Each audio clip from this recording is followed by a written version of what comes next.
సిరిసిల్ల జిల్లా తహసీల్దార్ కార్యాలయంలో సర్వేయర్ వేణు ఏసీబీకి చిక్కారు. చిన్నబోనాలకు చెందిన రైతు దగ్గర నుంచి భూ సర్వే కోసం 30,000 రూపాయల లంచం తీసుకుంటూ ఉండగా బాధితుడు ఏసీబీని ఆశ్రయించారు. దీంతో రంగంలోకి దిగిన ఏసీబీ అధికారులు తహసీల్దార్ కార్యాలయంలో దాడులు నిర్వహించి 20,000 లంచం తీసుకుంటున్న సర్వేయర్ వేణుని రెడ్ హ్యాండెడ్ గా పట్టుకున్నారు. అతన్ని అదుపులోకి తీసుకుని పూర్తి వివరాలు సేకరిస్తున్నారు.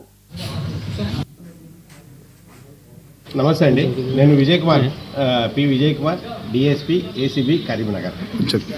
మన కరీంనగర్ జిల్లాలో ఈరోజు సిరిసిల్ల పట్టణ తహసీల్దార్ ఆఫీస్లో మడిశెట్టి వేణుగోపాల్ సర్వేయర్ అండి, అండ్ ఆయన అసిస్టెంట్ సూర్యవంశీ అనే అబ్బాయి, వీళ్ళిద్దరూ నిన్న ఒక ల్యాండ్ సర్వే చేసి దాన్ని రిపోర్ట్ ఇవ్వడానికి టోటల్ 30,000 డిమాండ్ చేశారు.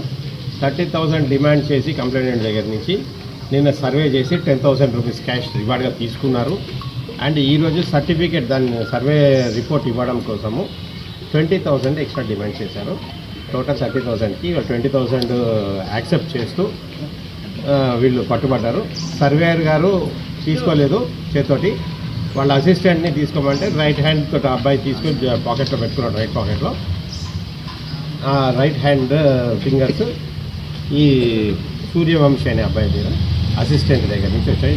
ఈ సూర్యవంశీ ప్రైవేట్ అసిస్టెంట్ అండి ఇతనికి, గవర్నమెంట్ సర్వేయర్కి. అందుకని సూర్యవంశీని అండ్ సర్వేయర్ వేణుగోపాల్ని ఇద్దరిని అరెస్ట్ చేసి రేపు కోర్టు ముందు ప్రొడ్యూస్ చేస్తారు. నమస్తే.